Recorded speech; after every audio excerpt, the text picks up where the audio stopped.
Been to Agne, there you are again. Hi, good at life, me. I love that. Wow. RWEIN 96, how are you? Hey. Story Media, Natalie Castillo, and 48 others all at the same time. Hi, everybody. What's today? It's midweek. It's hump day. Maybe some of you got, Catherine Schwarzenegger. Hi, I'm here. Hi, honey. Hi, David. Hi, TV Hair Boy. Oh, that's a good name. Hi, Maria. Love you. TV Hair Boy. That's great. I should be TV Hair Girl. That's great. Anyway, welcome, everybody. It's Wednesday. We're halfway through. I hope some of you get the Sunday paper midweek. I hope that reminded you that you are right where you are supposed to be. This morning we sent out a midweek, which we do every Wednesday, and I hope it reminded you that with all of this chaos and with social media, many of us can end up comparing ourselves to others, feel as though we're behind others, not doing enough. And I want to remind you that you are exactly where you need to be. You're right on time, you're doing great, everything is good. My daughter just said she loves my top because she loves it because this is another one of her hand-me-downs. So I am a hand-me-down girl, and I get the hand-me-downs from my daughter. So there you go, Catherine. Thank you so much. Anyway, there we go. That's that. But anyway, somebody said I love the Sunday paper midweek. So I hope that reminded you to keep your eye on your own path. Stay focused on what you're doing. Don't worry about everything that everybody else is posting. You're right on time, right where you need to be, and just keep following your own path. Try to stay above the noise and try to do your best and try to always heal yourself and look for ways to interact with others from a positive, calm space. And that's where I'm really excited today. Oh, there's somebody who says that they have 3 sisters and a mom and they share all their clothes. Wow, that's good. Christina, we can share all our clothes. Remember that, okay? We can't share shoes, but we can share tops and we can share leggings. No? Oh, we can share makeup. No, we can't even share makeup. Okay, well, we can share something. Anyway, I'm really excited to be talking to King J. Barnett today. Why? Because I'm super interested in anybody who uses their platform to heal others. And I've been following him. Charlemagne the God introduced me to him without him even knowing it. Said, you should follow this young man. He's a former athlete. He's out there in the Black community trying to heal men. And he's talking truth to power. He's using his platform for good. So I started following him and watching what he was doing, listening to his voice, watching his posts. And I was so impressed with him. I particularly watched one post where he talked about the importance of alone time and having the strength to be alone and be confident enough to be on your own. And I thought that was really good. And he talks a lot about the father wound, the mother wound, and the importance of what it means to be a man in 2021. And I've just been so impressed with how he uses his voice. So I thought it would be great. Somebody says, bring on Christina. I would love to bring on Christina, but she never wants to come on. So that's that. But one day, she says. But today I'm going to bring on King J. Barnett, otherwise known as Jay Barnett. If I can, is he there somewhere? No, he's somewhere. I hope he's somewhere. But I really hope that you'll listen to him. There he is. I hope I'm sending him a request. Because he's really doing great work. And I'm a big believer that we want to... There he is. Hi. How you doing? I'm good. How are you? I am doing good. It is an honor to have this opportunity to speak with you today. Oh, I'm so happy to be speaking with you. I was talking a little bit about you before you came on. Okay. And I have been watching your profile, listening to you, and I have to thank Charlemagne for telling me about you. He said, you should check him out. And so wow. I went on to your Instagram and started listening to you and listening to your mission and your purpose and how you wanted to heal Black men and why you felt that that was important. And I've been super impressed by. Oh wow, thank you. Yeah, Thank and you. by your, That is so humbling. oh, well, it's so true. So there you are. So tell me, Jay, how did you get into this? Why did you want to reach out and be a therapist for Black men in particular? So one of the reasons when I started going to therapy, Maria, probably about 10 years ago after football, for one, there were no Black male therapists that I knew of at the time. And most definitely there wasn't any individuals that I knew that were involved in some form of mental health, and especially from that aspect of actually sitting down and speaking with a counselor. And my counselor at the time was a white guy who was very good.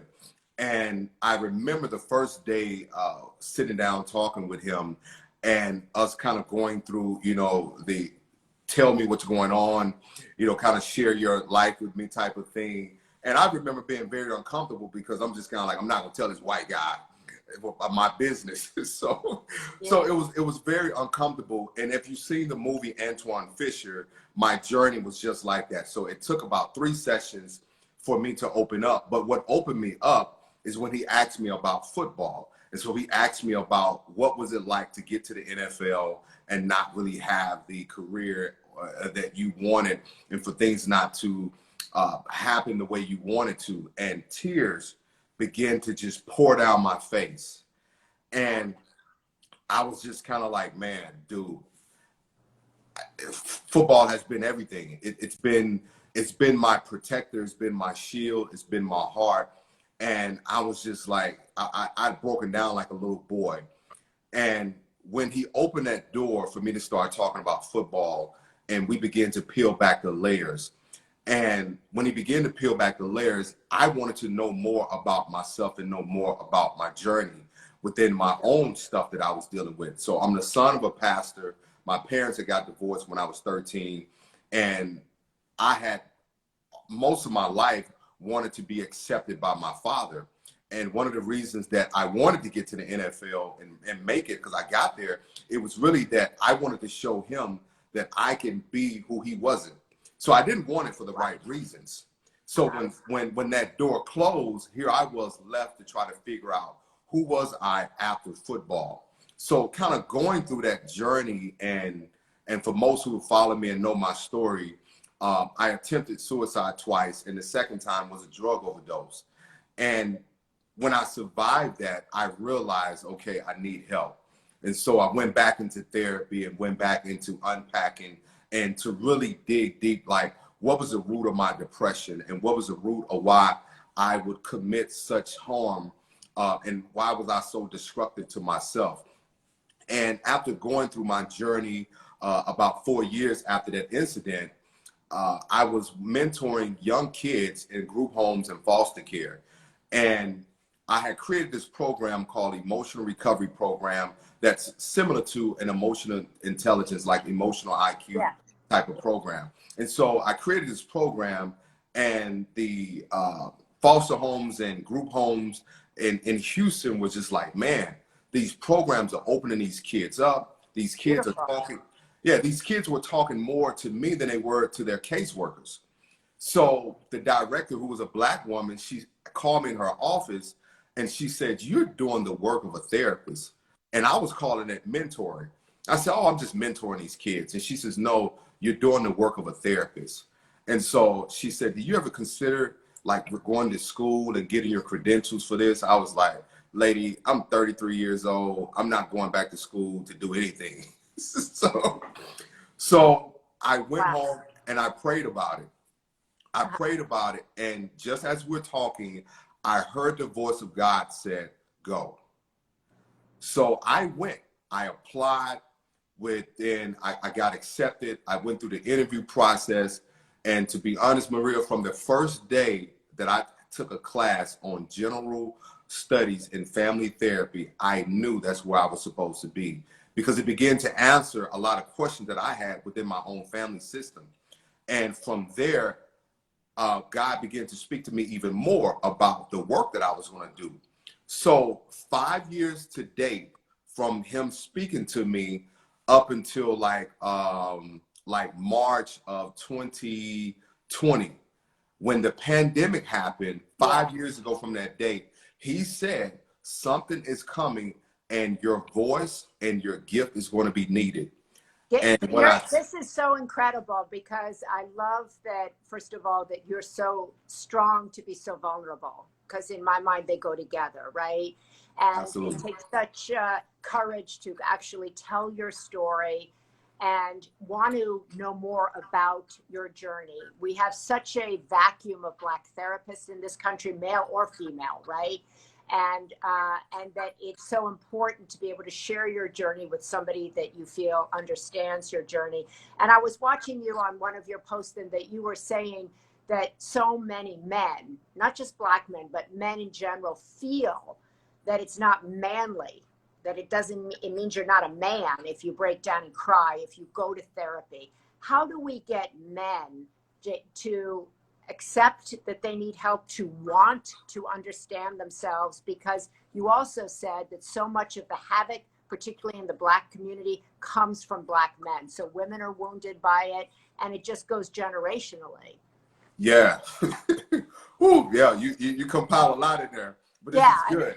I answer the first question. One of the things is, for men, is really, it's having not only the representation, but having the visual aids for men to see it. And one of the reasons why my partner and co-host for our show, The King's Table, Marcus Smith, who's a former NFL player as well, one of the things is that we want to showcase through our show not only just men talking, but also men discovering solutions. Also men discovering, what does processing your stuff looks like? How do we conceptualize depression? How do we conceptualize anxiety? And even talk about abuse, because a lot of men have endured a lot of sexual abuse. And I think the more that we have spaces for men to see other men open up, it actually give other men to courage, and not only allow them to feel it, but allow them to see that they're not the only one.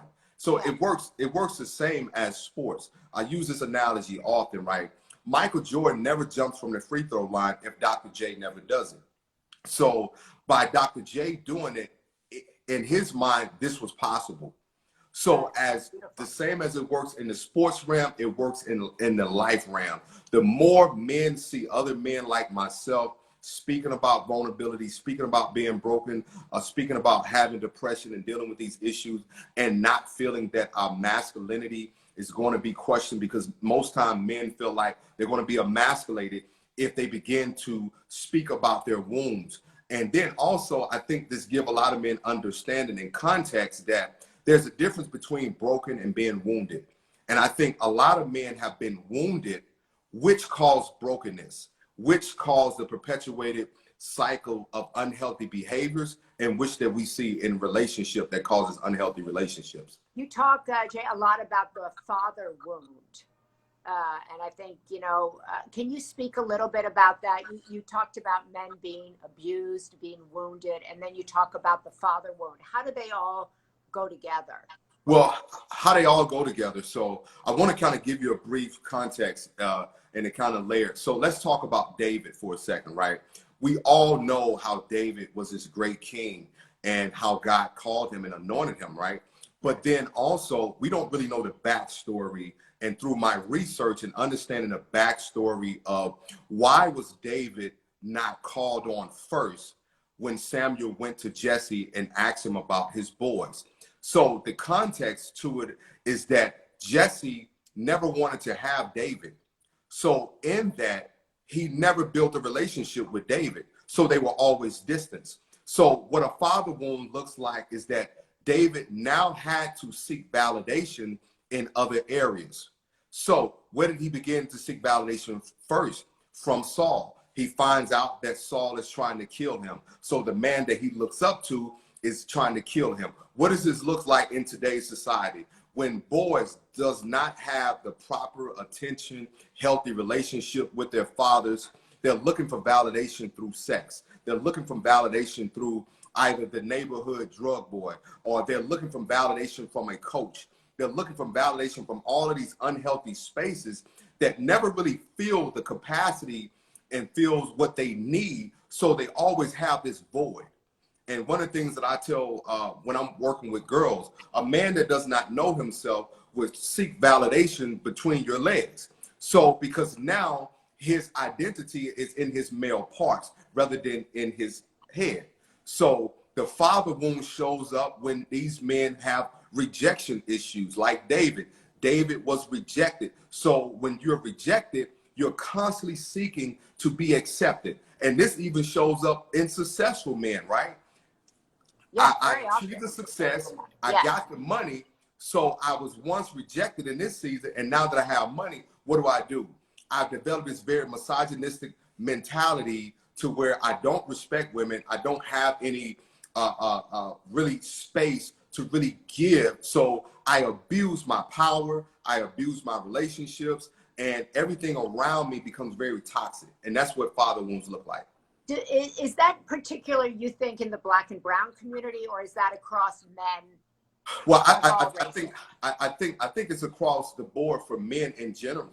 Yeah. You know what I mean? And I think, do we see, and I'm not going to necessarily say that we see it a lot, but we see it a lot in men in power, because it shows up in two different dynamics. It shows up in men who has power, and then it shows up in men that doesn't have a sense of identity. So when you don't have a sense of identity, you don't have a sense of your worth and your value. So what do you do? Like, so many women I talk to say, like, I can't get my husband or my partner to go to therapy, and I can't get them to communicate, or they have a bad temper, or I don't know what to do with them. And the more I suggest therapy, the madder they get. So if you're a mother, a partner, and you are with a man that you think needs therapy or that you think could benefit from therapy, what's the best way to go about doing that, you think? Well, one of the things is going back to that visual aid. Often when women come to me and they're talking about their sons and talking about their spouses, I always suggest, I said, hey, send him this video that I did on YouTube.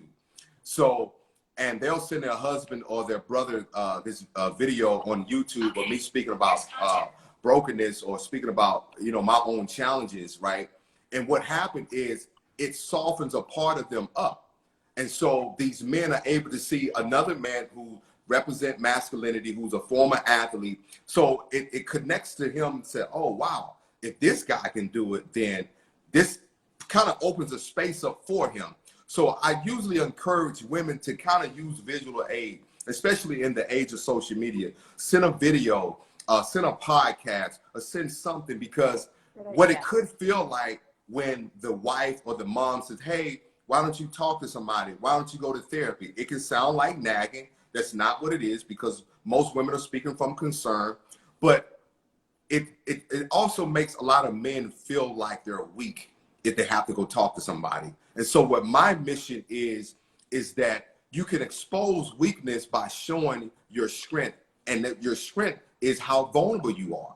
So I want men to understand is that vulnerability, it really reflects who you are as a man, more so than showing who you think you are when you don't talk.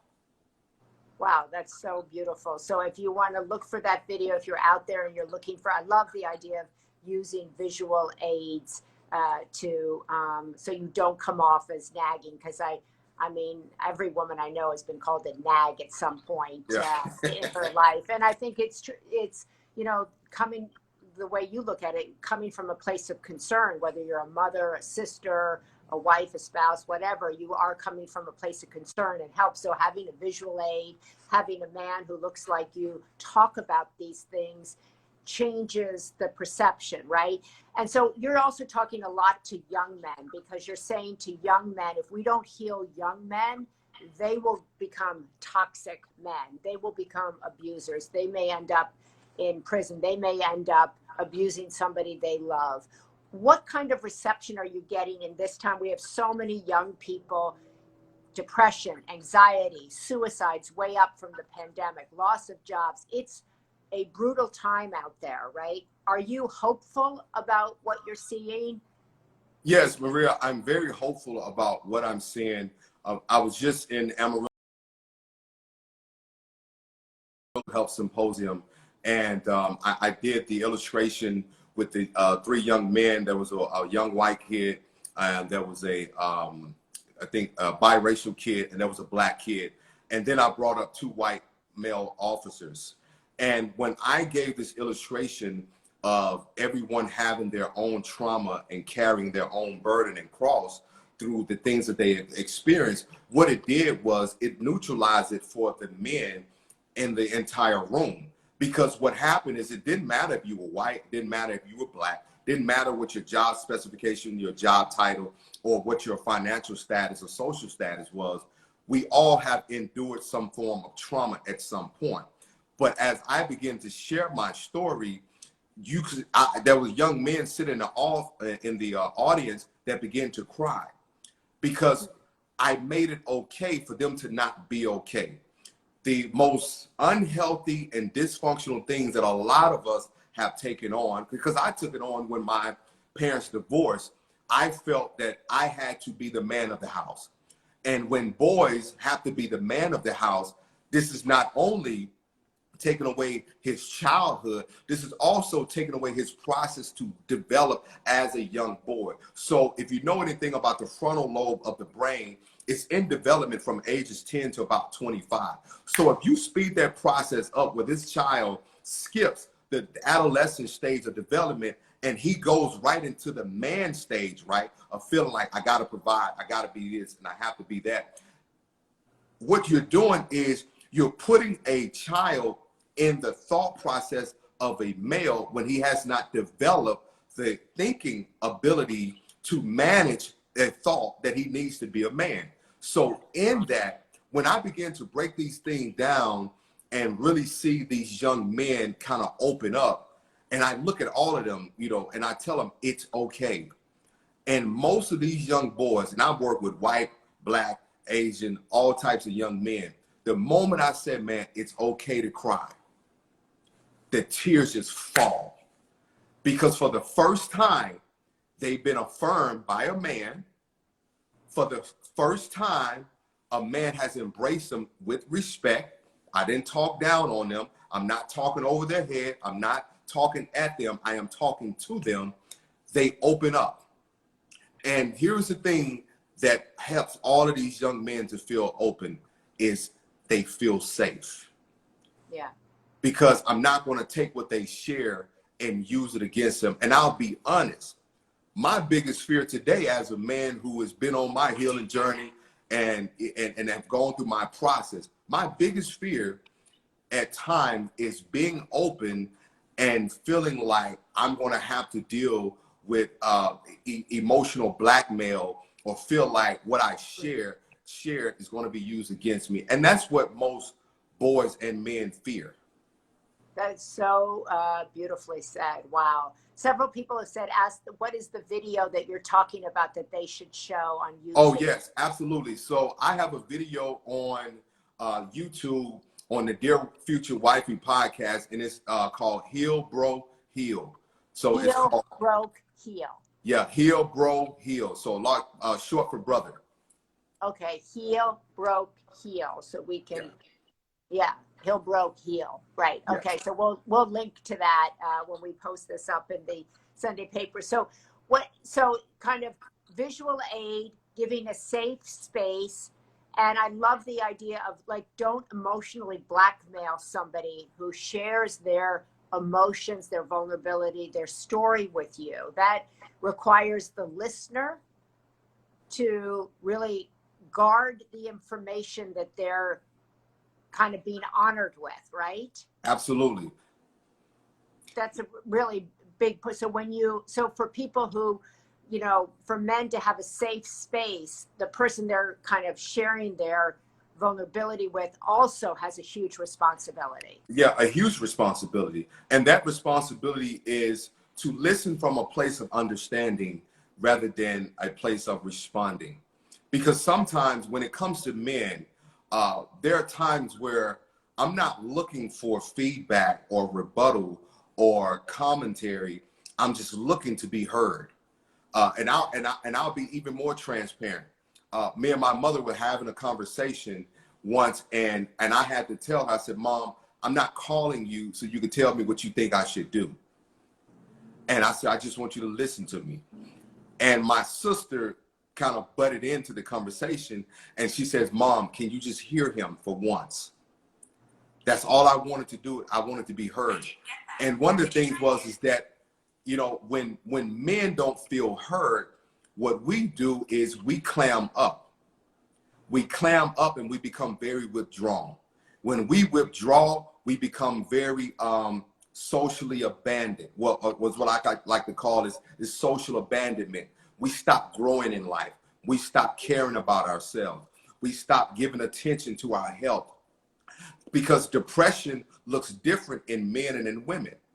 Because yeah, so Jay, just real quickly, so if somebody's in a relationship or as a mother and somebody, they have a son or they have a partner who is depressed, what does it look like in a man? I'll tell you what it looks like in a man. It's extreme silence. It's extreme silence. He's very silent. He's very withdrawn. He's very, sometimes it feels like he's very dismissive, because when men are in a state of process, we process through being quiet.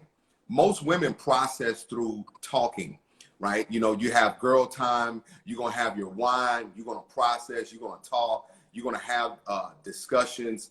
But men, when we're in a state of depression, we are very silent, because most of the times we don't know how to process what our thoughts are. And one of the things that I do with a lot of my male clients is when we are in something deep and we're unpacking, I'll often tell them just to sit there, just sit in this right quick. And as they're sitting, I just want them to be still and to give their mind time to not try to find an answer, but to feel it. Because see, for men, we're not taught to feel. We're taught to ignore the feeling and go straight to a solution. But if you're in real therapy and you're seeking real healing, you're not looking for a solution. You're looking to work through the process of discovering the solution. That's so beautiful. You have to really I think you want to be curious about yourself and you want to have to heal. Yes.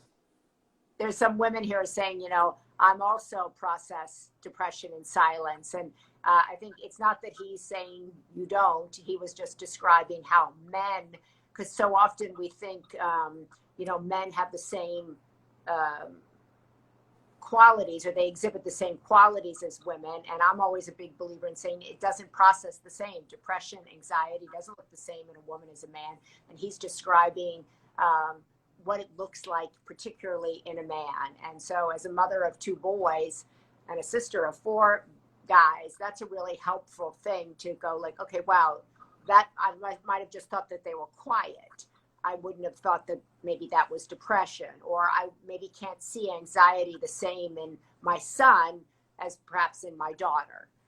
Right. And, you know, another thing too, Maria, is that for a lot of men are programmed to say that they're okay. Yeah. A lot of men are programmed to say, I'm good.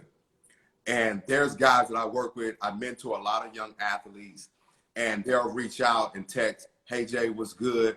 And before we get into deep conversation, I'll say, how are you doing? And you'd be surprised of the guys that'll say, hey, Mr. J, you got a minute? And so, because what I did was I just neutralized the playing field, that I don't want to talk about what you have going on, because we all do it, men and women. We all have this mask on because we're trying to mask and hide from people actually seeing us for who we really are and for what's really going on inside of us. Notice how the most of us, when we're asked how we're doing or what's going on, we begin to tell people about all the stuff that we're doing.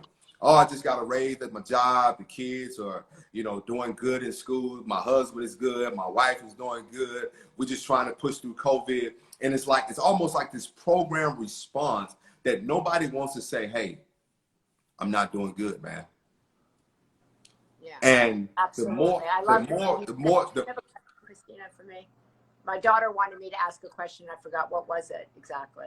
How can what he's teaching? How can we collectively help other? Oh yeah. So my daughter's question, which is really great, is how can we collectively, you know, help young Black men, people of color, or young men in general? Well, one of the ways that we can start, so, and which is so important for the work that I'm doing, when you think about it, right? In 2015, 86% of the psychologists were white. You got 86% of psychologists are white. You got 5% that are Asian American. You got 5% are Hispanic. And then right about 4% were black. So in that space, you only have 4% of black psychiatrists, or I mean psychologists, that are working in the mental health field. Now let's look at this disparity, right? Blacks make up 12% in the US population, and they account for about 19% of mental health issues and disorders. Huge disparity. So how individuals can come together collectively is for us to understand, what does PTSD look like in a black man and in a black woman? Because it looks completely different in our counterparts, or in a white male or a white female. It's also educating each other that depression in a black man may not be the fact that he is overeating, because that's a symptom, right? You begin to overeat, or you have a loss of appetite. Maybe depression in a young black male is that he's very disruptive in class. You know, maybe depression in a young black male means that he's self-harming, because for years, you only heard about suicide and suicide ideation and all those different things being something that was in a white community. Yeah. But for those that are watching, I want to alarm them. Study shows from the CDC, the third leading cause in young black males ages 14 to 24 is suicide. Right, and those numbers have gone up in the pandemic. And they're going up. And I'm glad that you said that, because the age has dropped from 14 to 12. So when we are working with young black males and working with young black females in the healthcare mental health system, there's a huge challenge for those who are working with them to have an understanding what's going on in their family dynamics. Yeah, absolutely. Because a lot of time, it's not that it's a bad kid. Sometimes it's the dynamic of the family situation that's causing this child behavior to be manifested from the fact that the lights are off. Yeah, I'm not eating at night. All of these things are what you're saying, is to ask questions, to be open to listening. You don't have to have all the answers. No. Allowing somebody to not be okay, paying attention to people's emotions, recognizing perhaps when someone is, not themselves. And this is the work, right, to what my daughter's point was, what can we all do? We can all start paying attention. Yes, we can all start listening. We can hold space. We can refrain from emotional blackmail, which is really a beautiful and really important point, that if somebody gives us the honor of sharing their most vulnerable secrets and stuff, that we don't throw it back in their face at any time. And also to promote, that this is a career that's a valid, honorable, successful career to be a black therapist. I love what you said, to kind of bring it to sports, that so many people think about, what's my life after the NFL? Look at you. Yeah. Yes. I mean, it's an incredible thing. And you thought it was mentoring. And so, to kind of encourage people like, wow, I can take those skills in sports and psychology, and I can bring them to my community, and I can change lives, and I can get men to help them heal themselves, which in turn, as you said in another thing, changes the entire community. Absolutely. And I mean, as you so eloquently stated, that is taking what you've been giving. And one of the things that I've realized is that I started speaking in my dad's church when I was 10 years old. And what I've realized, and I told my professor this, I said, I refuse to be a therapist that sit behind a desk and just work in the office and see clients. And he said, well, Jay, what's wrong with that? I said, I don't think anything is wrong with it. I just think that I have a lot more to offer. I said, I have a gift to connect with people that I haven't seen. My parents, my mom tell me all the time, because I remember when I was in therapy and my mom said, you going to this white man and you telling this white man all your business. I said, I don't care what color he is. I'm just trying to get some help. So it it didn't matter to me. You know, it didn't matter what his race was. I was trying to get some help. Mothers. And so, so, so for That is me, so great. Yeah. you know, and for me, it's been very humbling because I'll be honest with you, Maria. Even when we look at the DSM, right? The DSM is on its 5th volume, is on volume 5. And for those who don't know, it's a diagnostic statistic manual that we're able to determine mental disorders and different diseases and things of that nature. But even when it comes down to the DSM, there were no Black psychiatrists that were involved in writing that. So a lot of times there have been so many issues where young Black kids have been misdiagnosed or they've been overdiagnosed. You have a lot of Black males who've been diagnosed with schizophrenia and it was just depression. And so you have these young boys that are on medication that is changing the wiring of their brain, is changing the function of their biochemical system, that is shifting not only their thought process, but it's shifting their whole DNA makeup. Because believe it or not, mental health impacts every part of your life. And what I want young brothers and men to understand that mental health is so important because when you can stabilize your mental, your physical, and your emotional well-being, this is going to determine the quality of life that you live, but it's also going to determine the quality of life that you lead. What type of life are you leading for yourself? What type of life are you leading for your family? And when we talk about protecting the Black woman and protecting Black women, we have to start with Black boys and Black men.